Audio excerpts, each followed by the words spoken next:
सो दोस्तों welcome to money stalkers. तो इस वीडियो के अंदर हम लोग बात करने वाले हैं मल्टीपल स्टॉक्स के बारे में। तो चलिए सबसे पहले हम लोग डिस्कस करेंगे टाटा टेक के बारे में। तो टाटा टेक्नोलॉजीज की अगर बात की जाए तो बेसिकली कंपनी के अंदर आज के दिन तो नई के बराबर परफॉर्म किया। 1032 रुपये के आसपास हमें टाटा टेक्नोलॉजीज हमें क्लोज हुआ है, लेकिन कंपनी के अंदर एक बहुत बड़ा नेगेटिव अपडेट आया है। अभी ये कितने हद तक ये अपडेट सही है आप मुझे ज़रूर कमेंट सेक्शन के अंदर दोस्तों बताना। ऐसा जो अपडेट होता है, इस तरीके से जो अपडेट आता है ना, वो जो अच्छी कंपनी होती है, फंडामेंटली स्ट्रॉन्ग कंपनी होती है, उन्हीं कंपनीज़ के अंदर ब्रोकरेज फर्म के द्वारा एंड एनालिस्ट के द्वारा हमें अपडेट दिया जाता है, ताकि लोग डर के माल बेचकर निकलने लगे और यही लोग गिरावट के अंदर बाइंग कर सके। राइट तो अपडेट क्या है, डायरेक्ट दोस्तों हम लोग अपडेट के ही बारे में डिस्कस करते हैं। इतना तो आपको पता होगा कि जब टाटा टेक आईपीओ के माध्यम से मार्केट के अंदर आया था, 140% तक का लिस्टिंग गेन आईपीओ के अंदर लोगों को दे चुका था। राइट तो कहीं ना कहीं जो भी कंपनी मोर देन 100% तक का लिस्टिंग गेन आईपीओ के अंदर देता है, उसके बाद वो कंपनी का हालत कहीं ना कहीं इस तरीके से होता है। इसका मतलब ये नहीं कि कंपनी बुरा है, बर्बाद हो जाएगा, नहीं दोस्तों। फंडामेंटली कंपनी स्ट्रांग है, लेकिन कंपनी उसके बाद क्या करता है, होल्ड करने की कोशिश करता है, कंसोलिडेट करता है, या फिर थोड़ा बहुत गिरावट वाला माहौल हमें क्रिएट करता है। यहाँ एक पैरेलल चैनल वाला पैटर्न हमें कंपनी के अंदर बना हुआ है। उसका हम लोग क्या करेंगे ना, टेक्निकल चार्ट के भी अंदर हम लोग डिस्कस करेंगे। तो चलिए अभी हम आ चुके अपडेट्स के ऊपर। ये अपडेट्स के अंदर देखोगे तो जेपी मॉर्गन बुलिश है, ER&D firm sees 31% upside on Cyient, यानी कि साइंट कंपनी के अंदर 31% तक की रैली आ सकती है, ऐसे जेपी मॉर्गन के द्वारा मानना है। एंड टाटा टेक्नोलॉजीज के अंदर 23% तक की गिरावट हमें हो सकता है, 23% तक का डाउनसाइड आपको नजर आ सकता है, ऐसा जेपी मॉर्गन का हमें मानना निकल के आ रहा है। और रीजन दोस्तों ने क्या मेंशन किया, इनका मानना है कि जो टाटा टेक के जो क्लाइंट्स हैं वो हाई क्लाइंट कॉन्सेंट्रेशन है, एंड ये आने वाले फ्यूचर में स्केलिंग को लेके बहुत ज़्यादा चैलेंजेस फेस कर सकते हैं इनके बिजनेस को लेके। इस वजह से इनका ये मानना है कि कंपनी 23% तक की गिर सकती है। और टारगेट प्राइस अगर आप देखोगे तो इनका ही मानना है कि ये कंपनी के अंदर आपको माल बेच के निकल जाना चाहिए, सेलिंग करना चाहिए, और आपको ये कंपनी 800 रुपीज़ तक का लेवल्स का हमें अचीव कर सकते हैं, जो कि डाउन साइड हमें टारगेट दिया हुआ है। तो कहीं ना कहीं आपको क्या लगता है कि सच में कंपनी 800 रुपये पर आएगा? नहीं दोस्तों, ऐसे बहुत सारे ब्रोकरेज फर्म के द्वारा टारगेट भी हमें अच्छी कंपनीज के अंदर भी दोस्तों दिया हुआ था कि ये कंपनी इतना आएगा, वो कंपनी इतना गिरेगा, ऐसा हो जाएगा, वैसा हो जाएगा। नहीं, ये सब कुछ डिपेंड होता है कंपनी के बिजनेस को लेके।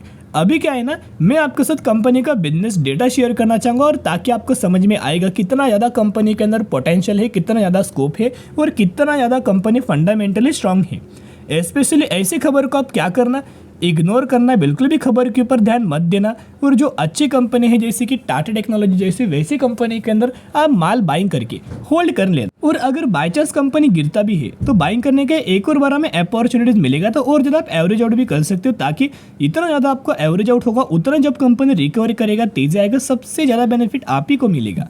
ये कौन कौन से इंडस्ट्रीज से बिलोंग करता है, कौन कौन से कंपनी सर्विसेज प्रोवाइड करता है, जैसे कि इनका जो इंडस्ट्रीज है वो automotive, industrial heavy machinery and aerospace, इन तीनों इंडस्ट्रीज से कंपनी बिलोंग करता है। और उनका सबसे ज़्यादा जो रेवेन्यूज हमें जनरेट होता है वो ऑटोमोटिव सेगमेंट से होता है, एरोस्पेस सेगमेंट से होता है, और उसके बाद इंडस्ट्रियल हेवी मशीनरी से होता है। लेकिन सबसे ज़्यादा कंपनी रेवेन्यू जो अपना जनरेट करता है, मोर देन 60% वो ऑटोमोटिव सेक्टर से है। और ऑटोमोटिव सेक्टर से भी ये कंपनी सिर्फ 2 चीज़ों से अपना रेवेन्यूज हमें जनरेट करता है। देखिएगा, इनके टॉप मोस्ट 5 क्लाइंट्स है, उसमें से 60% तक का जो रेवेन्यू कंट्रीब्यूशन है इन्हीं में से आता है। इनके जो 2 बड़े प्लेयर हैं, 2 से 3, जैसे कि Jaguar Land Rover, Tata Motors and VinFast, इन तीनों कंपनी से मैक्सिमम कंपनीज अपना क्या करता है, रेवेन्यूज हमें जनरेट करता है। और बाकी के जो 40% बचा हुआ है, राइट, वो दूसरों सेक्टर से, दूसरे सेगमेंट से वो अपना रेवेन्यूज हमें जनरेट करने की कोशिश करता है, जैसे कि एरोस्पेस है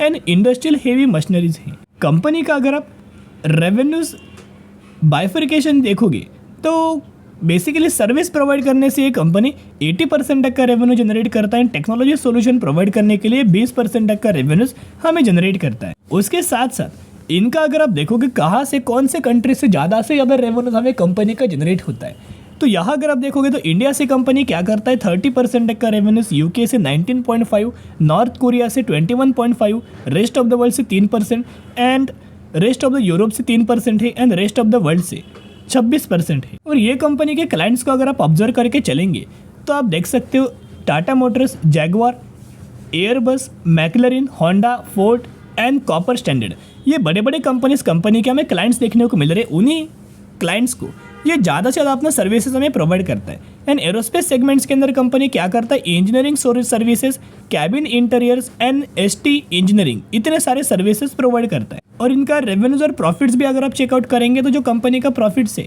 वो 150 करोड़ से बढ़ के 160 करोड़ हुआ था, 160 करोड़ से बढ़ के 170 करोड़ हुआ था। रेवेन्यूज भी ऑब्जर्व करेंगे, इस रेवेन्यूज को आप सेल्स का भी बोल सकते हो कि जो कंपनी का सेल्स है वो 1124 करोड़ से बढ़ के 1270 करोड़, 1270 करोड़ से बढ़ के ऑलमोस्ट 1300 करोड़।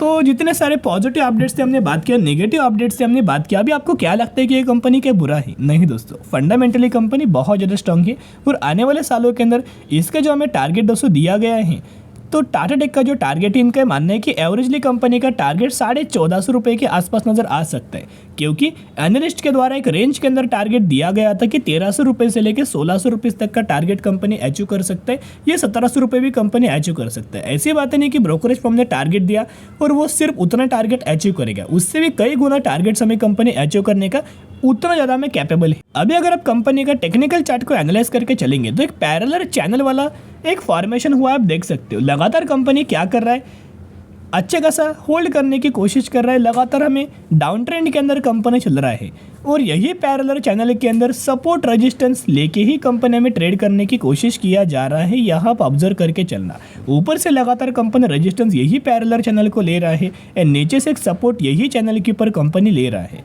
एक बार क्या होगा, कभी ना कभी कंपनी ब्रेकआउट या फिर ब्रेकडाउन करेगा, लेकिन बहुत ज़्यादा चांसेस है जैसा कंपनी का बिजनेस है, अगर कंपनी ब्रेकआउट करता है, रिटेस्ट करके निकलता है ना, तो सबसे पहले कंपनी ने जो अपना हाई क्रिएट किया था जिस प्राइस रेंज के आसपास ओपन हुआ था 1350 रुपये का, वो लेवल्स अचीव करेगा और जैसे ही लेवल्स कंपनी अचीव करेगा, ब्रेकआउट करेगा, फिर हमें 1450 रुपये तक का टारगेट आपको देखने को मिल जाए। तो जरूर कंपनी के अंदर बाय ऑन स्ट्रेटेजी अप्लाई करना, बिल्कुल भी डरने की कोई बात नहीं। अगर कंपनी गिरे तो और ज़्यादा शेयर्स कंपनी की बाइंग करने की कोशिश कर सकते हो। अभी हम बात करने वाले हैं टीसीएस के बारे में। तो स्पेशली टीसीएस बहुत अच्छे खासा लगातार कंपनी के अंदर कंसिस्टेंटली बेसिस के ऊपर धीरे धीरे करके तेजी आ रहा था, लेकिन अचानक से कंपनी गिरा, जो कि पिछले 5 दिनों में जहां कंपनी ऑलमोस्ट हमें 5.5 से 6% की गिरावट हमें कंपनी के अंदर हुआ 15 मार्च से लेके 21 मार्च तक। ये गिरावट क्यों हुआ था? क्योंकि जो टाटा सन्स था, इनके द्वारा 2 करोड़ शेयर्स बेचा गया था टीसीएस का, जिसका अमाउंट 9000 करोड़ के आसपास हमें नजर आया था।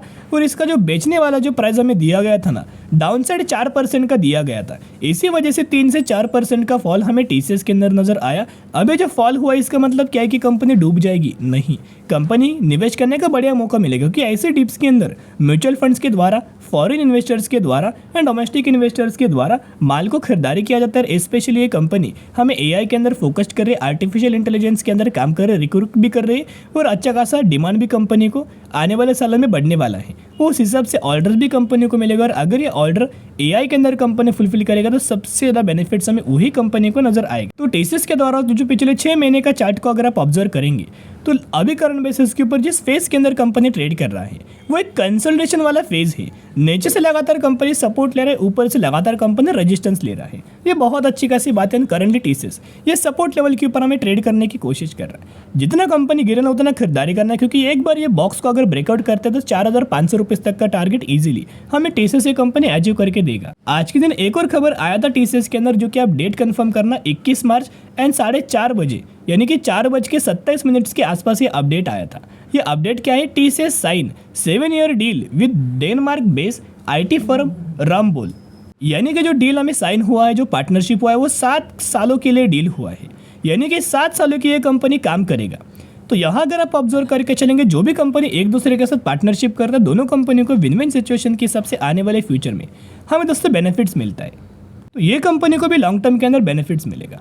अगर आप आज के दिन भी टीसीएस का भी डिलीवरीज अगर आप ऑब्जर्व करेंगे तो ऑलमोस्ट हमें 63% की डिलीवरीज नजर आया। कहीं ना कहीं लगातार इस कंपनी के अंदर कोई रिटेलर्स बाइंग नहीं कर रहे, लेकिन इस कंपनी के अंदर mutual funds, FIIs and DS लगातार बाइंग कर रहे हैं, जिसका डेटा आपको अभी समझ में नहीं आएगा, लेकिन जब कंपनी लगातार तेजी आएगा उस समय हर एक साइट्स के ऊपर आपको डेटा अपडेट होगा कि म्यूचुअल फंड्स के बारे इतना माल हमें खरीदारी किया गया था, जिस वजह से हमें कंपनी के अंदर तेजी आया। करंटली टीसीएस ऑब्जर्व करेंगे तो फाइनली कंपनी 50 दिन की मूविंग एवरेज के ऊपर हमें आ चुका है। यहाँ से कंपनी खुद को होल्ड करने की कोशिश कर सकता है, कंसोलिडेट करने की कोशिश कर सकता है और यहीं से कंपनी एक ब्रेकआउट कर सकता है। एंड टीसीएस कंपनी को लेके हमें एक एनालिस्ट के द्वारा टारगेट दिया गया। इनका मानना है कि कंपनी 14% की अपसाइड हमें टारगेट दे सकता है। 3,670 रुपीज़ तक का टारगेट हमें टीसीएस कंपनी के अंदर हमें दिया हुआ है। जरूर कंपनी के अंदर बाय ऑन स्ट्रेटेजी अप्लाई करना। अभी हम बात करेंगे दात्री उद्योग लिमिटेड के बारे में। बेसिकली कंपनी 215 रुपये पर ट्रेड तो कर रहा है, लेकिन 570% तक का रिटर्न शेयर होल्डर्स को बना के दे चुका है। ये वही कंपनी रिसेंटली 1:1 रेशियो का स्प्लिट का अनाउंसमेंट किया है, जिसके अंदर आपको 1 के बदले 10 शेयर मिलने वाले हैं। जरूर कंपनी के बारे में स्टडी एनालिसिस कर सकते हो। चलिए आज के लिए इतना। अगर आपको ये वीडियो पसंद आए जरूर वीडियो को लाइक और चैनल को सब्सक्राइब करके चल सकते हो। फिर मिलेंगे, बाय।